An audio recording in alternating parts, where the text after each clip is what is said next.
Power star Pawan Kalyan అభిమానులు ఎంతగానో ఎదురుచూస్తున్న మూవీ హరిహర వీరమల్లు. అయితే పవన్ కళ్యాణ్ తాజాగా ఈ మూవీ ట్రైలర్ ను వీక్షించారు. ఆయన ఈ ట్రైలర్ పై వ్యక్తం చేసిన ఉద్వేగభరిత స్పందన ఇప్పుడు సోషల్ మీడియాలో వైరల్ గా మారింది. ట్రైలర్ చూసిన వెంటనే ఆయన చూపించిన ఆనందం, ఉత్సాహం అది ఒక సాధారణ స్పందన కాదని, ఉరుములాంటి స్పందనని వీరమల్లు సినిమా బృందం తెలిపింది.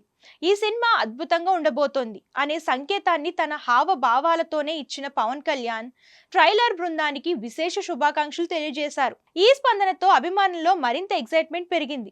పవన్ కళ్యాణ్ ఇలా రియాక్ట్ అవ్వడం అంటే ఈ సినిమాలో ఏదో స్పెషల్ ఉందనే విషయాన్ని నిరూపిస్తోంది అని నెటిజన్స్ కామెంట్స్ చేస్తున్నారు. ఇప్పటికే ట్రైలర్ సోషల్ మీడియాలో ట్రెండింగ్ లో ఉంది. పవన్ కళ్యాణ్ ఇచ్చిన హైప్ ఇప్పుడు ఈ సినిమాకు బోనస్ గా మారిందని సినీ విశ్లేషకులు అభిప్రాయపడుతున్నారు. రేపు విడుదలవుతున్న ఈ సినిమా ట్రైలర్ కు ఈ కొత్త అప్డేట్ మరింత హైప్ ను కలిగించనుంది.